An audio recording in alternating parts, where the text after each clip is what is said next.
Readiness skill number 2, domain and range.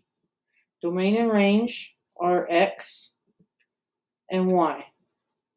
So just as we write an ordered pair, they're in order. X comes first, then Y. Even in the alphabet, X comes first and then Y. Domain is the X and range is the Y. We always say domain and range in order.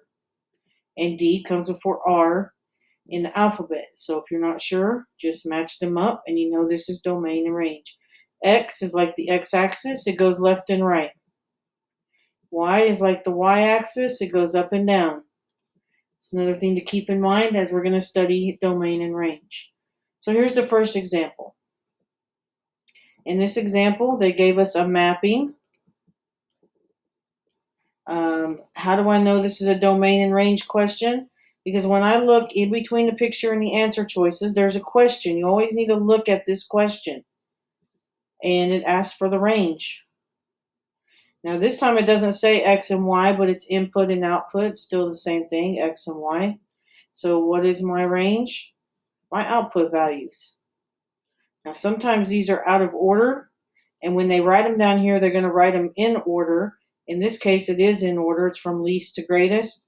-2, 1, 2, and 4. There's your answer. Again, there's usually at least one question on a test that is this simple. Do not miss it. Make sure you look if it says domain or range. And make sure you pick the right set. Here's one for you to try. Okay. Again, we're looking between the picture and the answer choices. What is the domain? So this time I'm picking the X values.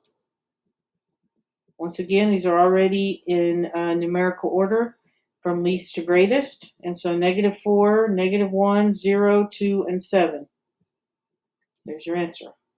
If you picked H, you picked the range. That's true. That's the range, but they didn't ask for the range. They asked for the domain.